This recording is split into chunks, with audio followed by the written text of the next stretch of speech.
Thank you. My name is John Meili. I live at 15 Cornell Road.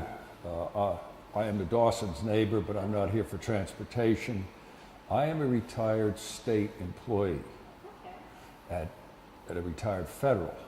Now, my wife retired as a teacher in Pennsylvania, and I am here to request or find out if there is any anticipation of a cost of living to be put in the budget this year, as Governor Corbett seems to be more than willing to attack the pension system for teachers and state employees. Now, had the money been set aside as required under Pennsylvania's budget law by the Ridge administration when it was passed, and he never put, in the 8 years, he never put any of the budgeted funds for retirement into the fund. He used it for other purposes. Had the legislature not grabbed the 3% multiplier but settled for the 2.5 that the state employees and teachers receive, there wouldn't be a problem. And the argument has always been there's no money for that, but there seems to have been money for the other side. And I have known state employees and state teachers that have not had a cost of living. Their pension has not been increased to meet the cost of living for 15 years. So, and a number of employees and teachers took jobs with the state because of what was perceived as the benefit package, which private industry for the last 20 years has exceeded. And I am requesting or asking to ensure that there would be fairness in the pension system instead of an attack on what state employees and particularly the state teachers have done and presented and given their best to the Commonwealth population. And I have other arguments, but this is the one that my concern is that there is no plan to have a cost of living for the retired employees, but there is the plan for the state legislature when they retire to have a cost of living every year. All we're asking for, or I'm asking for, is fairness in treatment. Well, actually, John, I'll have to check because I'm a little familiar with the pension, some of the reform proposals, etc. I'd have to check if there is a COLA built-in for legislators. Yes, you do that. Okay, I don't, so I'm not recalling it off the top of my head that there is, because I'm a little bit in the weeds on it. I think the last COLA was under Governor Schweiker at the end of Ridge's term, and that was the last time any type, and I think it was a two-phase kind of COLA kind of thing. But I'll check on that and get back into you, whether there is one for legislators, because you're right. A state employee is a state employee, parity is parity. I'm not aware of any plans. In fact, the only pension discussion that's been out there affiliated with the budget is the governor's reform package, which was introduced, I think, last week in the House and the Senate. Yes, he may call it a reform package, but what he's trying to do is get out of the pension system and make it a privatized pension arrangement for employees to pay into a 401 or 553, yes. Correct. So I mean, I certainly don't remember any kind of full discussion affiliated with that. In fact, I need to double check for somebody who wrote to me that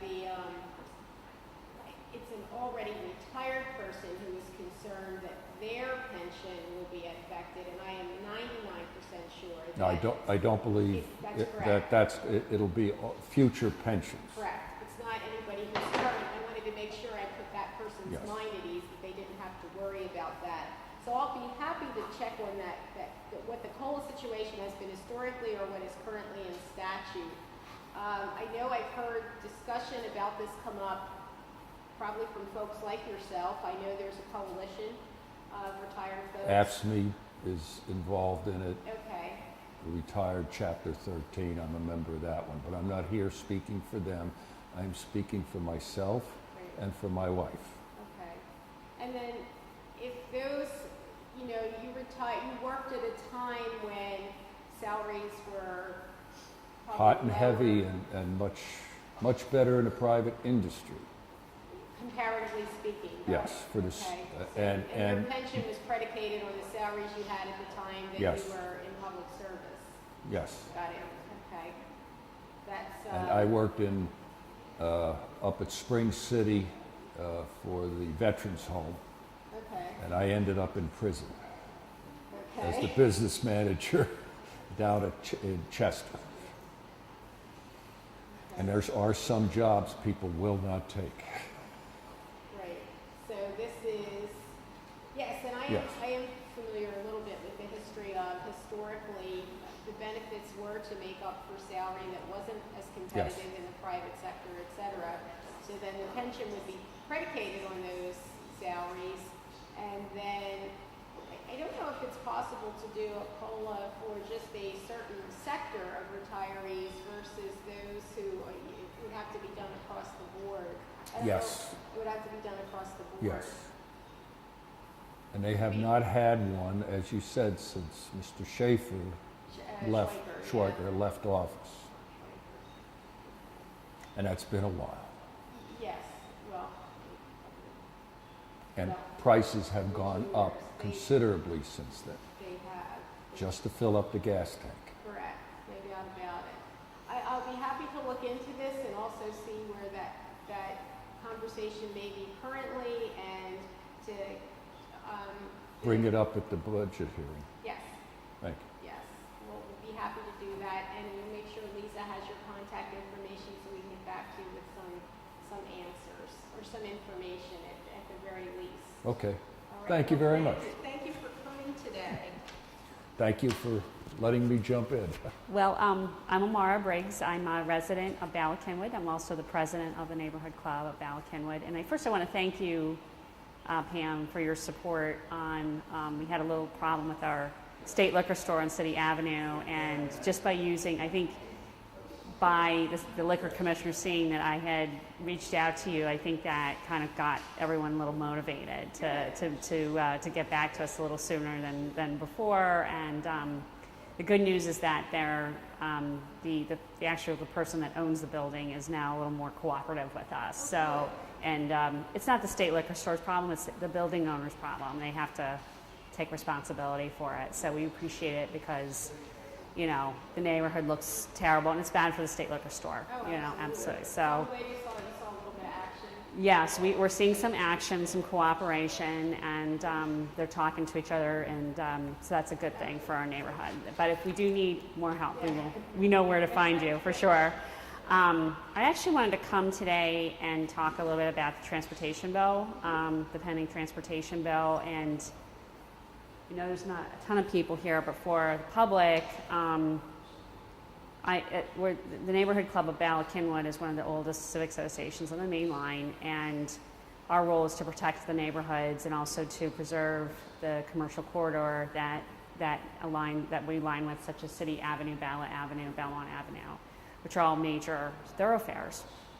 And I want to talk about the proposed transportation funding bill and express to you my personal concerns. I have not vetted this with the board, but I think our concerns about the impact of the bill on fixing roads and traffic signals in our neighborhood. The traffic congestion here is beyond belief. I mean, you just drive down City, nobody takes City Avenue anymore to go anywhere because, you know, the traffic is so bad, the signals are so bad, and, you know, it's just a terrible way of life. And, you know, I understand in just reading the bill that most of the budget is going to be used for bridges and public transit, which I respect and I think is great. But we want to make sure we preserve the funding that PennDOT has promised us for City Avenue, because we have worked very hard, as you know, on the TSAC and making sure that the developers are assessed an impact fee with new development, that the township contributes, and that PennDOT contributes. And PennDOT is the biggest contributor to this fund, but I want to make sure that they're engaged enough to commit to their side of that aspect, because we can't live this way anymore. I mean, we can't live with the fact that we have D's and F's in terms of signal and congestion issues. So that's something I would just, as you're looking at that bill, if you could really stress that, yes, it's very important that we fix our bridges and roads, but that there are projects that really need to be prioritized, and whether that's through, the Delaware Valley Regional Transportation Authority or Montgomery County, whatever it is, we just want to make sure that that money's there and that they're attentive. And the other important project that we haven't worked a lot on, but we could use your help, in researching for us, is the widening of Belmont Avenue, which has been promised as towards the highway. So, like, if you're driving from Rock Hill Road towards the highway, that's been on a project that's been sort of discussed, but nothing's been done with for some time. And my sense is that, well, first I sense that there's a funding problem. It's a very expensive project, but I also sense that we need some federal government and state government cooperation here to bridge the gap in terms of funding, and also because we're going onto a highway.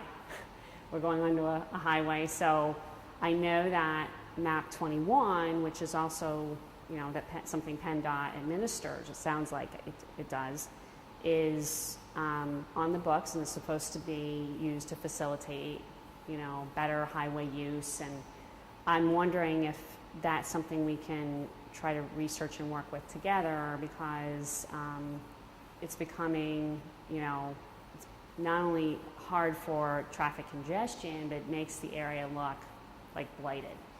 And this is our gateway to our community, and also to Roxborough and Antioch on the other side. So those are two things that I think, we'd like to, some help with, and is pretty much paramount in terms of what we hear from residents: traffic, congestion, and what is PennDOT doing about that. So. Well, Amara, I can't tell you how glad I am that you're bringing the civic perspective to this transportation discussion. Earlier this afternoon, Terry Foley testified on transportation.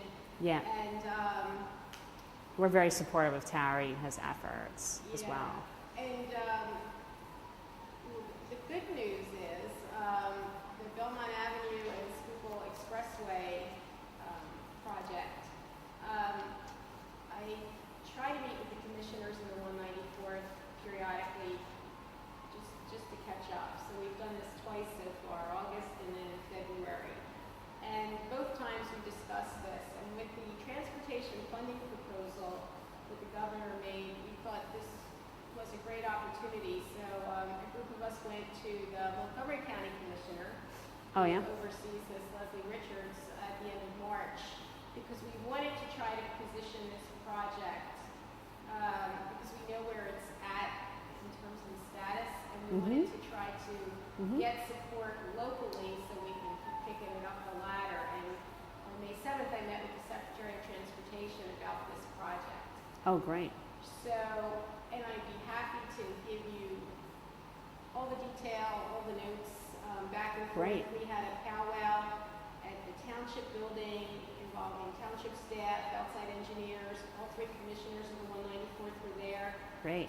To make sure I was as prepared for that May 7th Oh, meeting great. as one could be. Excellent. And then yesterday I spent a bit of time on the phone. Liz Rogan had reached out as it pertains to the decade of investment as the initiative's being called, and she and I discussed a couple of things, including strategy, and I made a suggestion to her and sent her that information earlier today, that the township commissioners may want to pass a resolution advocating for the more aggressive transportation funding bill. Yes. Vis-a-vis John Rafferty. Yes, and so I think right. Lending your civic's voice to the commissioners Okay.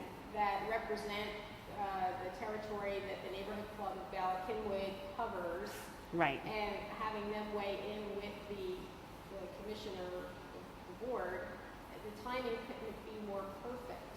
Oh, great. In fact, we've got the Secretary of Transportation looking to see to what degree that project can be moved up. Great. We have some conflicting information as a result of the May 7th meeting, and we're just going to do a conference call with all parties to make sure we've all got the same information we're working from, because Great. the information I got from the township was a little different than what the Department of Transportation had, and need to just understand where Great. some information has changed, but not all parties seem to be aware of that. That's just communication issues. So the Secretary is committed to seeing how that can be moved up. The department thinks the most time-consuming aspect of the project will be the acquisition for the right-of-way. Okay. The commissioners don't seem to think that's as time-consuming. So again, that need for I love one of my all persons in the same room at the same time meetings. Yeah. And then everybody hears it, reacts to it, says, oh no, wait, that's not the way we understand it, or whatever. So I updated Liz as late as yesterday afternoon. Oh, She had great. called.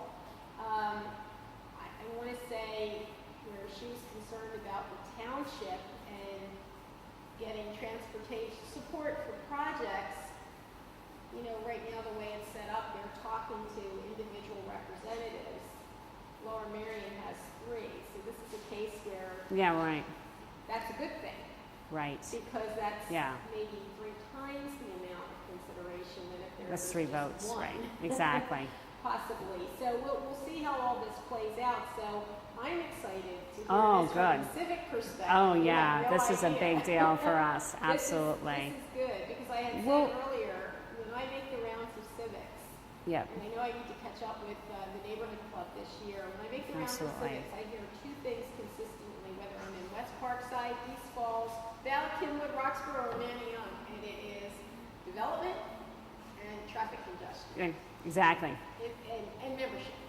You know, so they're the 2 issues that sort of resonate. Yep. So interestingly enough, because Philadelphia bookends, Exactly. that both of those bookends are the 194th. Right. So the legislative district that I represent, it's the conversation with the city is going to be pretty straightforward, and I would like to think I would be able to get their support, but there's nothing else going Right. on in the 194th that's in the city section that they think is a higher priority That's great. because of the location of this. Absolutely. People traverse from one Yeah. side to the other, and I happen to live in the Roxborough section, but once upon a time I lived in the Lower Marion section for a Yeah. number of years, and I am very familiar Mhm. with the City Avenue corridor, this Belmont Avenue corridor, and share everybody's pain. In fact, I said to the secretary, somebody wanted to invite you down, but only at rush hour. Yeah. Yeah. Come So on, you Secretary, must Mr. Secretary, you take come down. Our Right. input seriously to Yeah. Come on experience it down. firsthand Yeah. from Come the on event. down. Absolutely. So, he That's said great. that Yeah. probably wasn't That's great necessary. news. If you'll weigh in with the commissioners, Yep. with And the other the civics too. president commissioner, Yep. and then the other civics, this is, I welcome that Yeah. growing support, and happy to share all the information and the strategy to date. I don't know when your next meeting is. Our next meeting is June 11th.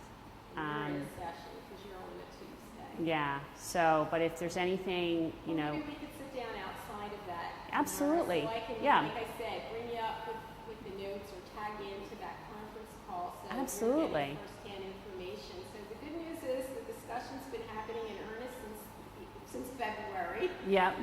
We're thrilled to have your energy and support Great. behind this as well. Excellent. No, And to we're me, delighted. That just brings that vision maybe a little closer to the reality of it. And it includes, I heard loud and clear what Terry shared today about the deferments on City Avenue. Everything yes. from the adaptive signaling equipment being Yes. kind of caught up in this, as well as, you know, the milling and paving. Oh, the was milling and deferred, et paving. cetera. Right, it's terrible. So, you know, I heard that loud and clear as well, so we're gonna see. what Well, we we can support, we definitely support Terry, and this is great news. If we can be tagged in, I may have do. Well, we someone need partner with me on this, but because we this need is a big deal. the governor to understand that there is broad support for the more aggressive transportation funding bill than what he proposed. Yeah, is it the Rafferty bill? Right, exactly. We'll look to support Good. that as Oh, well. this is- Well, because the more money, the more it protects our Yes. interests as well. So Yes. absolutely, And you're absolutely. right, that is a gateway corridor. To Philadelphia and Both ways. and to the main line. And it's ways. terrible, absolutely. So Very thank you good. so much. You're welcome. I look forward to the follow-up. Great. Great. This is good. This is good news for Okay. Perfect. We're right on the money, Marie. You're scheduled for 6:15 at 6:15. Okay. Hi, my name's Marie Fitzpatrick, and I'm a constituent, and I worked as a breastfeeding advocate and breastfeeding counselor for the WIC program in Philadelphia during the 90s. And we had a model program during that time with a lot of federal funding to support. We had about 12 breastfeeding counselors, I think, at our height in all the WIC offices in Philadelphia. And one of the things I found in promoting breastfeeding and trying to encourage moms to breastfeed was that so many women had to go back to work within 6 weeks after they had their babies that they didn't even want to give breastfeeding a try. Now this is something different than from when I had my children. I had my first child in 1985, and back then I went to some parenting support groups at Booth Maternity Center, and most of the mothers were able to take about a year off from their jobs to be home with their babies. And even professional women with pretty high-powered jobs would still take a year off. When I had my second daughter in 1989, I noticed that the other mothers were down to about 6 months they could take off from their jobs. And with the market economy where we have, basically you need 2 incomes for a household to survive, people don't have the option to even take the unpaid family leave that we celebrated 20 years back in February. It was the 20th anniversary of the Clinton FMLA.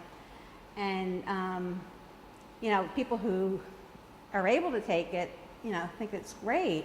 But so many people, if they don't have a husband who has a really good job and can support them, for her to take, time off, they're just stuck. So this means that the babies don't get time to bond with their mothers, to be nurtured by a primary caregiver that they can really bond with. They don't get to breastfeed. And the American Academy of Pediatrics recommends a full year of breastfeeding.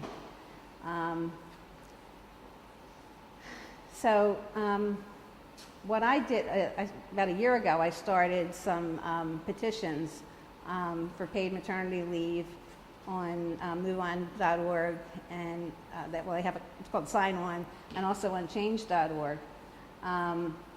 And I call for the government to fund and institute paid maternity leave for all mothers for 1 full year, so that moms and infants can bond and breastfeed as recommended by the American Academy of Pediatrics. One thing that a lot of people in the U.S. don't know is that we're one of only a couple, I think 3 or 4 other countries that don't have paid maternity leave at all for mothers. I have some graphics. This one shows the big 0 for the United States over here. Then you have 50 weeks of paid leave in Canada, 44 weeks in Norway, 22 weeks in Italy, 20 in the United Kingdom, 18 in Denmark, 18 in Venezuela, 16 in France, 16 in Spain, 16 in the Netherlands, 14 in Germany, 14 in Japan, 12 in Mexico, 12 in South Africa, 12 in Pakistan. And here we are with a big 0 in the U.S. Zero. Yeah. It is. It's shocking when you look at, like, and it's not just wealthy countries. It's third world countries that don't have a lot of resources, but they do at least take care of their mothers so that they can nourish their babies. Here's another map showing the countries with paid leave. The dark blue is 26 weeks or more. The medium blue is 14 to 25 weeks. The light blue is less than 14 weeks. And the red is no paid leave. It shows the United States, and there's Alaska. And then this is another graph that, this one is a little more detailed because it shows there's some differentiation from like full pay to a percentage of pay. Like Canada, you get 55% of your pay. In Germany, you get 100% for 12 weeks, and then you get 67% up to the year. In Italy, they have 80% for about 12 weeks, and then a flat rate after that. Sweden is the most generous. They have 80% for, I think theirs is actually more than a year. And they have a policy where the fathers also have to take some of the leave in order for them to get the full benefit. And the United Kingdom, they pay 90% for about the first 6 weeks, and then they go into a flat rate. So that's a graph showing the percentage of the wages that they will pay. And I also have some articles here about celebrating the 20 years of the FMLA, but saying that it's nice, but we really need it to be paid in order for people to be able to take advantage of it. And Representative Carolyn Maloney, on February 5th, 2013, the anniversary of the FMLA, introduced a Federal Employees Paid Parental Leave Act of 2013, HR 517, to provide that 4 of the 12 weeks of parental leave made available to a federal employee shall be paid leave and for other purposes. Now, Carolyn Maloney has been a big supporter of breastfeeding moms. She initiated getting breaks in the workplace for moms to pump, and she's, been out there in front in the push for federal leave. But there are states that have started leave, and in fact, that might be the way to really get it going. Is if individual states start to have it, then people in other states will say, well, we want it too, like maybe make this thing federal. Let's see, I think the first state that started it was California.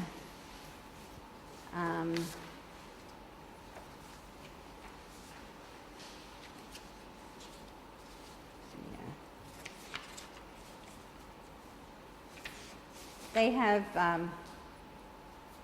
have 6 weeks of pay. Well, they consider like the 6 weeks that most people would get sick leave, like during like the first 6 weeks postpartum, to be considered disability, and then they would give 6 weeks of paid leave to make up the 12 weeks of the federal leave. So that's the California.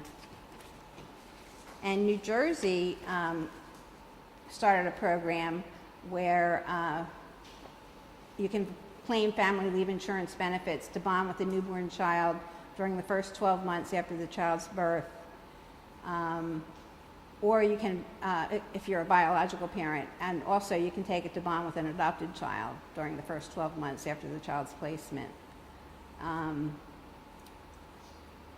So I think they also consider that the first 6 weeks are part of the disability, and then another 6 weeks would be, in addition to that, to make the federal leave be paid for.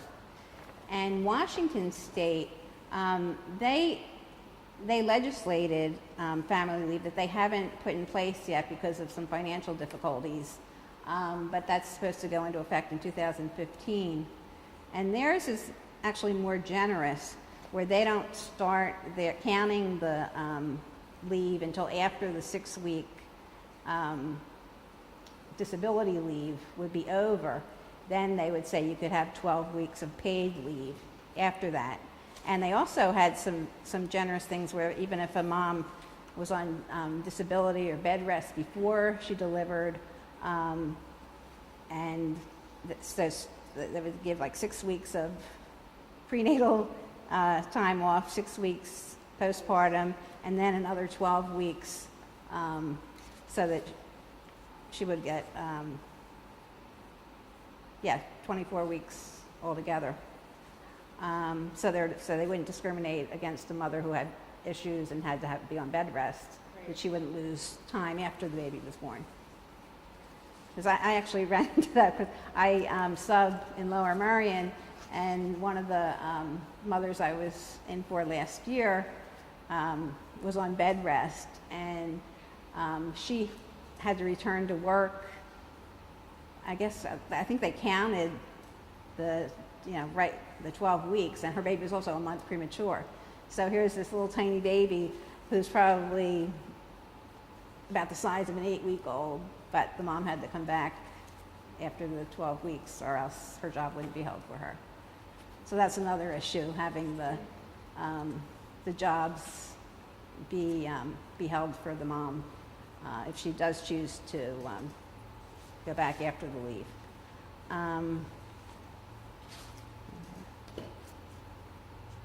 I did want to say that some prominent people have signed my petition. Kay Hoover, who's one of the founders of the profession of lactation consulting, she's a top lactation consultant with the Pennsylvania Department of Health. She is from Delaware County, although she's living and working in Harrisburg right now.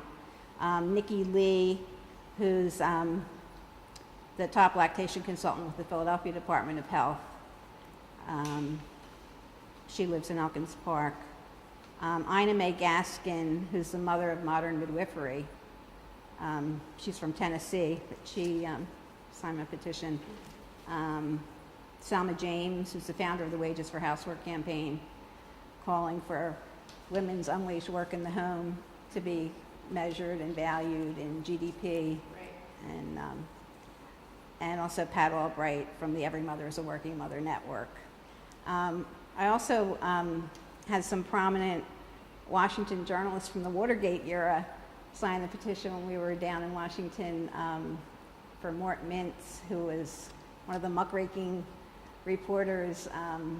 He was in on the thalidomide issue and the Dalkin Shield. That he published something called The Dirty War Against Mother's Milk, about the pharmaceutical company, the formula industry, and how they've been undermining breastfeeding through the years.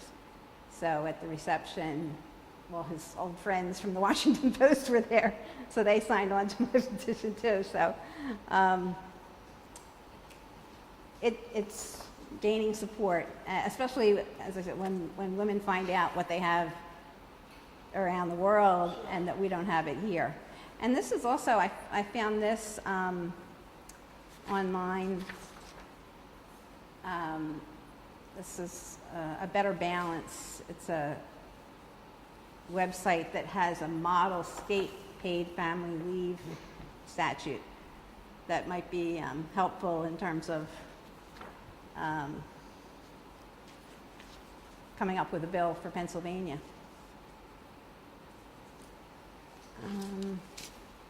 Marie, I'm kind of curious, these are all then paid for, is the employer in any situation assessed for the ones where there are, whether it's full pay or partial pay, is this a government-funded leave as opposed to an employer-funded? Yeah, one of them looked like it came from the unemployment compensation fund. Another one was like an insurance program that the workers contribute to. Although it doesn't seem like they have to contribute very much. I think if they all contribute. Yeah, they discuss different ways that you can finance it. To do that. Is there also any discussion in there that you've come across that talks about combining this with the ability to telecommute? In other words, there are lots of positions that actually allow, and I think a lot of women, I never had the privilege to have children of my own, but my sister and sister-in-law are both professionals, and they actually appreciated the balance in their life to be able to re-engage in their professional careers, and I'm not sure that even if they had the ability to wait a year, that might not have been their choice. Yeah, some people have Because actually... They appreciate the balance that gives Right. them. It makes them better mothers, wives, sisters, daughters, because they have that balance, and it's certainly a drill that they're used to. And interestingly enough, we were all both raised by, I believe, stay-at-home moms. My mom left the workforce when I was born. Yeah. But I think she always sort of envied my sister's ability to sort of do both, and she was a strong advocate for it. So is telecommuting at all factored into this? Because some employers, in fact, the federal government is not a big supporter of telecommuting, which was a surprise to me. I know somebody who works for a federal agency, and he's like, telecommuting is highly frowned upon in our agency. And I'm like, are you kidding me? You know, because where that works, that should be a viable for a variety of reasons. Yeah, I think Marissa Meyer, was one of the two women who are famous, Sheryl Sandberg and Marissa Meyer. I'm not sure which did which. One of them just read the book Lean In, Sheryl Sandberg, and I think she likes the idea of telecommuting. But Marissa Meyer, she's the one who said no, she wasn't going to allow telecommuting, even though she brought her baby to work with her, and she had her own nursery at work. Well, and that's the other thing, is to allow that flexibility to the degree that it works in the workplace and those kinds of. In fact, a week ago Monday, I had dinner with the new Attorney General, Kathleen Kane, and she was sharing where now her husband is the primary caregiver for her two sons.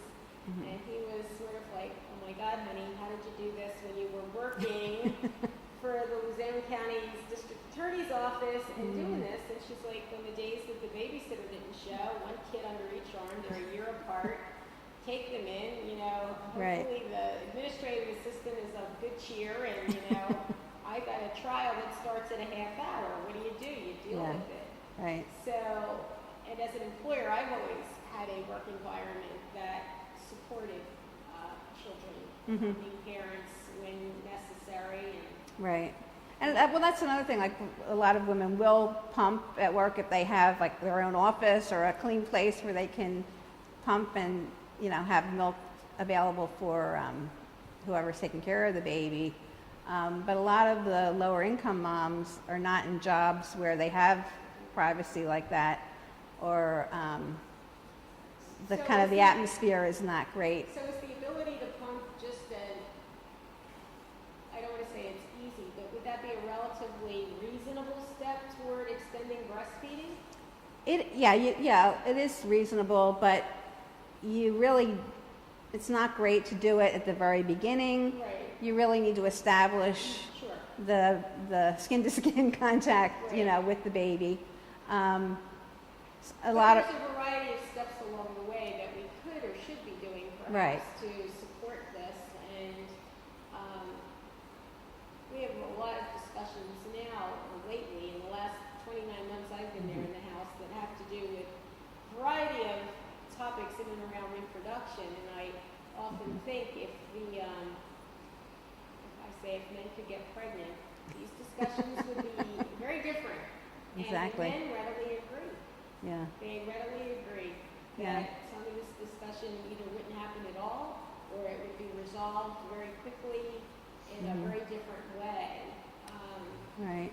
And one of the things I've noticed is that a lot of the push has been, like, feminism has been for women to be like taking on what the men are doing, being more like men, and not really giving any allowance for the fact that the women are bearing the children and nursing them and nurturing them at the same time, and that the workplace is not really adjusted to, having, I'm not sure what the percentage is now, it's probably 40% at least of the workforce is women. I think it's higher than that. Yeah. So, I think it's time that we start making accommodations for what's real in women's lives, and instead of just forcing all women to have the double day, where you work your 8 hours or 10 hours, whatever, you know, your work schedule is, and then you come home and start again. Because that's what a lot of moms who pump at work will then come home and nurse the baby all night, you know, when they're with them, in addition to making dinner and Right. you know, doing all the household chores. So that's another thing that the women, since women are, you know, now mostly in the workforce, that we have a double day and it's not equal. Yeah. Well, I certainly appreciate you bringing this to my attention there. We've had discussions about this before. Apparently, you know, the material you have indicate there's certainly at the Commonwealth was so inclined a role for them to encourage that. That we encourage accommodations in any number of ways. We've lately taken to a lot of tax credits to incentivize any number of things. So it'd be interesting if there was something that accommodated what is, I believe, now the majority of the workforce. I think we've crossed 50%. Is it? I think it's 51 or 52%. Okay. Because there's one of my colleagues has a piece of legislation about equity pay. And I believe, like, folks have said now that sort of the time has come, we represent more than 50%, not, you know, a little bit more than 50% of the workforce. So some of these issues, they are real, as you've mentioned. Right. Accommodation would probably go a long way toward that, and we just need to figure it out differently, and we haven't to that degree. In fact, there's somebody who actually answers to a couple of women in their organizational chart, and it's not a very supportive environment. So it's not even if women were in that position, it would be different, because depending on who that person is, so it's not even guaranteed that if your boss or your boss's boss is a woman, you're going to see a different work environment. This person in particular tells me on a regular basis that it's just like not, you know, nurturing. One would think it would be nurturing, but this is a person who starts meetings at 7:30 in the morning with no acknowledgement that half the team has kids they have to get up and out the door for school. Right. You know, if they were acknowledged that, they would do something that sort of accommodated their team as opposed to their own sense of whatever. Right. So there's no even guarantee that if women were in certain positions, the decision making would come out differently. That's I think true. it's just That's what I was saying about women accommodating themselves to the male right. workplace model. And some women think, well, I, you know, did it, and, you know, so now you do it too. Yeah. No, and I think we need to understand that we need to be tolerant and that there's a variety of situations out there, and we need to accommodate, you know, and there is a way to accommodate them. I mean, we did it at the places where I was responsible for the work environment, and we did it without any adverse effect or adverse impact to the workload, the workflow, the cost to the company, or anything else. And in fact, I think we had staff that were 110% loyal and gave 110%. Well, that's the thing. Because they appreciated the accommodation. Exactly. So I can speak from firsthand knowledge that this does not come at a cost. It is attitude Right. and the willingness to just do something a little different than what's been the traditional way to do it. And you can make it happen. My claim to fame for this is I once interviewed a physician for a medical director's position, and she showed up with the infant, the baby bucket, okay, and the baby woke up partway through the interview just screaming her little lungs out, and to the point where people were running down the hall thinking somebody was being murdered in my office. They didn't realize there was a baby in there. And I just looked at the mom, and she was interviewing for a position as a medical director, and I'm like, do what you need to do, Elizabeth. And she picked the baby up and breastfed, and we continued the interview. And, and I'm like, well, this is the degree of accommodation you can expect from this company. And she's like, I hear you. I see it, and I'm experiencing it firsthand. She was very encouraged by that environment. There was no why to bring the little one? This is an interview, and then when the baby. So that there was nothing. We still had a productive interview. Yeah. But I think a lot of people would have been thrown by that situation. So we'll continue to at least to raise awareness at the same time we try to work through a meaningful solution. So. Yeah, the other thing is the health issue. There was this, this was on the front page of the Inquirer last week about the city rates poorly for infant deaths, the infant mortality rates. Yeah. Now this is related to preemies, the ones who were more likely to die within the first day of birth. But that is, something that if the U.S., should be at the top of the list in terms of good health outcomes, and worldwide, I think we're like 30th in terms of. Well, it'll also be interesting. I'll look to see those who know more than I if there's anything in the Affordable Care Act that supports this. There are some interesting things in the Act that encourage or incentivize, and I'll see if there's anything in there that happens to support this. That would be great, because that will be effective January of 2014, and maybe that will help to reinforce that awareness. So, Great. well, thank you Okay. very much. Appreciate Thank you. it. This has been a great hearing from the voices of the community. The folks who live and work in the 194th have taken time out today to come and share their thoughts about what they think the budget priorities should be, to comment on the proposed budget, and to weigh in and be very clear about how the process needs to work to accommodate the needs of the citizens of the Commonwealth, in particular, those who are our most frail citizens and those our children in terms of education. We heard that loud and clear today, as well as transportation funding. I would say those were the highlights of today. I'm appreciative of everybody who's come out, and it would be great if folks are interested in additional information on the budget. The House Appropriations Democratic Committee website has a lot of information. Please look for communications from me over the next couple of weeks, and do follow the budget process over the next 6 weeks. That's happening at the state level, in the news, on the radio, and please don't hesitate to call or email me with your comments and thoughts. Thank you.